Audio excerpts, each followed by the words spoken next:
பச்சை பட்டாணி வறுவல் செய்ய போகிறோம். இது 8 மணி நேரம் ஊற வச்ச பட்டாணி. எடுத்திருக்கோம். இதை வேக வைக்கலாம் வேணாம், நம்ம டைரெக்டாக வறுவல் செய்கிறப்ப அதிலே வெந்து போயிடும். ஊற வச்ச பட்டாணி. மட்டன் மசாலா இருந்துச்சுன்னா எடுத்துக்கோங்க, இல்லைன்னா கரம் மசாலா போட்டுக்கோங்க. இதில் 1 ஸ்பூன் எடுத்துருக்கேன். 1 தக்காளி கட் பண்ணி வச்சுருக்கேன். 1 வெங்காயம் கட் பண்ணி வச்சுருக்கேன். இஞ்சி பூண்டு பேஸ்ட் எடுத்து வச்சுருக்கேன். அது மட்டும்தான். தேவையான அளவு எண்ணெய் ஊற்றிக்கலாம். பட்டாணி வறுவலுக்கு தேவையான எண்ணெயை முதல்ல போட்டுக்கலாம்.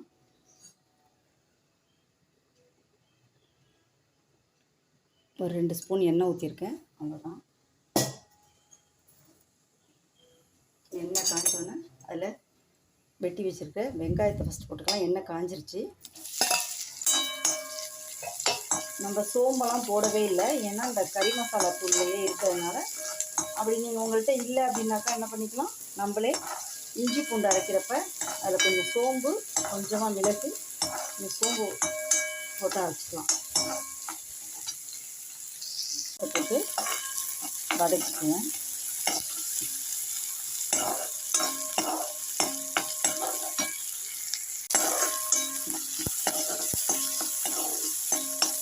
வெங்காயம் நல்லா வதங்கணும் இல்லை, லைட்டாக வதங்கினா போதும். ஏன்னா நம்ம பட்டாணியெல்லாம் வேக வைக்கிறதுக்கு வெந்து போயிடும். வதங்கினதுக்கப்புறம் இஞ்சி பூண்டு பேஸ்ட் போட்டுக்கலாம். ஒரு 1.5 ஸ்பூன் இஞ்சி பூண்டு பேஸ்ட் போட்டுக்கிறேன்.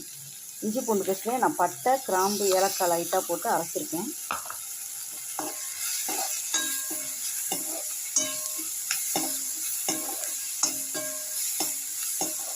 இது வதங்கினோடனே ஒரு தக்காளி, சின்ன தக்காளி கட் பண்ணியிருக்கேன், அதை போட்டிருக்கேன்.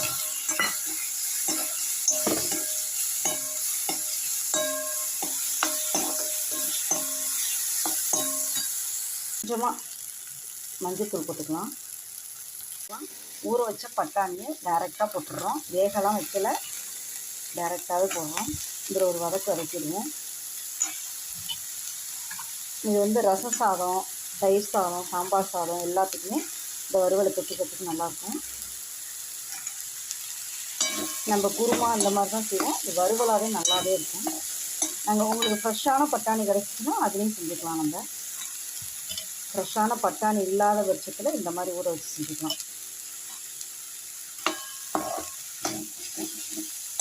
இதுக்கு தேவையான கொஞ்சமாக உப்பு போட்டுக்கலாம். நல்லா வதங்கட்டும். வதங்கினதுக்கப்புறம் உப்பு போட்டு வதக்கிடுவோம். இடிச்சு பாருங்கள். இப்போ நம்ம வந்து சிம்மிலே வச்சுருக்கோம். அதை கிண்டணும், இல்லாட்டி நம்ம போட்ட இஞ்சி பூண்டு பேஸ்ட்னா அடி பிடிக்க ஆரம்பிச்சிடும். இதில் தேவையான அளவு உப்பு போட்டுக்கிறேன். பாருங்கள், அடி பிடிக்கல பாருங்கள். நான் சிம்மில் வச்சுருக்கனால அடி பிடிக்கல பாருங்கள்.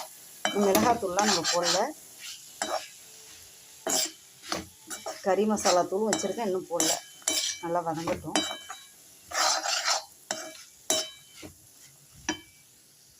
நல்லா வதங்கிடுச்சு. இந்த ஸ்டேஜில் கறி மசாலா தூள் வச்சுருக்கோம் இல்லையா, மட்டன் மசாலா. இது மட்டன் மசாலா. அப்படி இல்லைன்னா கரம் மசாலா இருந்துச்சுன்னா கொஞ்சமாக போட்டுங்க. சும்மா 1 ஸ்பூன் போட்டுங்க வாசனைக்காக.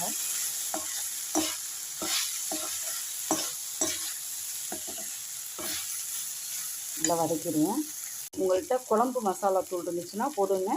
தனி மிளகாய் தூள் இருந்துச்சுன்னா கம்மியாக போட்டுக்கோங்க. நான் தனி மிளகாய் தூள் இருந்துச்சு, அதனால் கம்மியாக போட்டிருக்கேன். ஒரு 1/2 டீஸ்பூன் தான் போட்டிருக்கேன். அந்த மட்டன் மசாலையே காரம் இருக்கும், அதிகமான காரம் போடாமல் போட்டிருக்கேன். லைட்டாக வதக்கினோன்னே இதை 1 டம்ளர் தண்ணி ஊற்றிக்கலாம். அதில்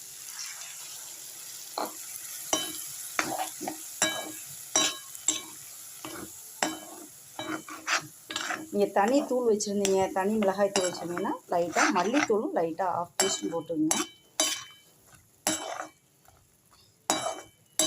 இன்னும் 1 டம்ளர் தண்ணி ஊற்றி இந்த பட்டாணி வேக வச்சிடலாம். மசாலாவோடய வேகட்டும். இதில் நம்ம ஒரு 1/2 டீஸ்பூன் மல்லித்தூள் போட்டுக்கிறேன். 1/2 டீஸ்பூன் தான் போடுறேன்.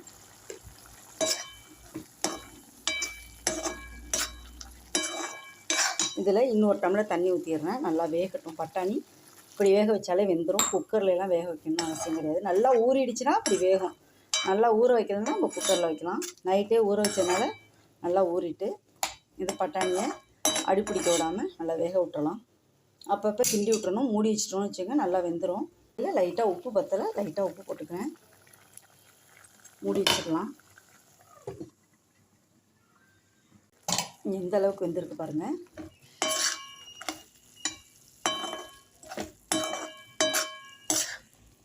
நல்லா அந்த தண்ணியெல்லாம் வற்றிருச்சு. ஆனால் அப்பப்போ கிண்டி விட்டுக்கோங்க.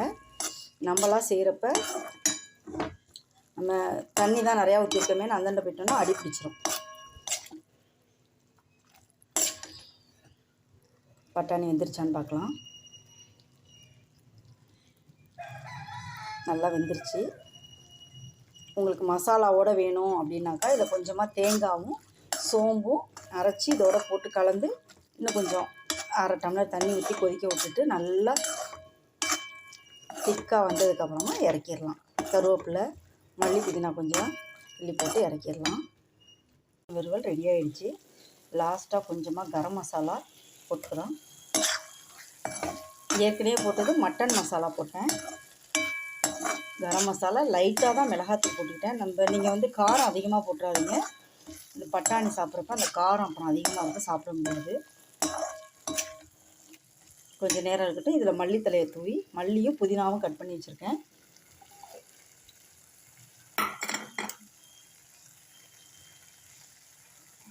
நமக்கு மட்டன் சுவையில் பட்டாணி வறுவல். இது அதிகமான புரோட்டீன் நிறைஞ்சது. தேங்காயெலாம் நான் போடவே இல்லை.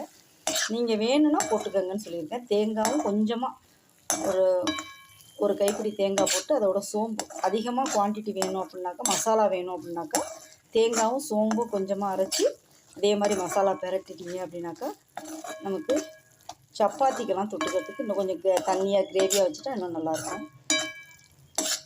ரெடி ஆயிடுச்சு பட்டாணி வறுவல். அப்படியே சாப்பிட வேண்டியதான். நல்லா டேஸ்ட்டாக இருக்கும். நீங்கள் சாப்பிட்டு செஞ்சு பார்த்துட்டு எப்படி இருந்துச்சுன்னு சொல்லுங்கள். குக்கரில் வேக வைக்காமலே நம்ம செஞ்சுருக்கோம். நீங்கள் உங்களுக்கு இல்லை இன்னும் நல்லா நைஸாக வேணும், நல்லா வேகணும் அப்படின்னாக்கா குக்கரில் ஒரு 2 விசில் கொடுத்து வேக வச்சதுக்கப்புறம் இதே மாதிரி பட்டாணி வறுவல் செஞ்சு சாப்பிட்லாம். நாங்கள் இப்படி தான் செஞ்சு ரசத்துக்கு, சாம்பாருக்கு, தயிர் சாதத்துக்கு நல்லாயிருக்கும்.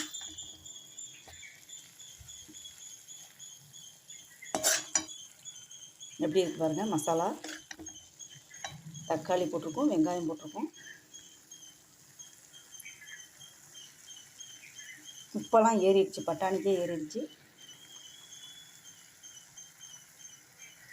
நல்லா வெந்துருச்சு பாருங்கள்.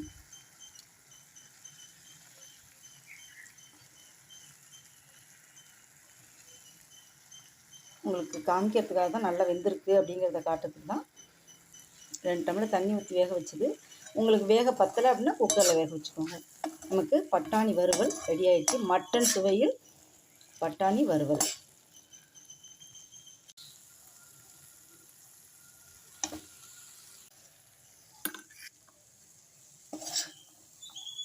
காரம் வந்து கம்மியாக போட்டுக்கோங்க, அதிகமாக போட்டுறாதீங்க. காரம் அதிகம் ஆகிடுச்சா சாப்பிட முடியாது. நீங்கள் மட்டன் மசாலா மட்டும் போட்டால் அதுவே போதுனாலும் விட்டுறலாம்.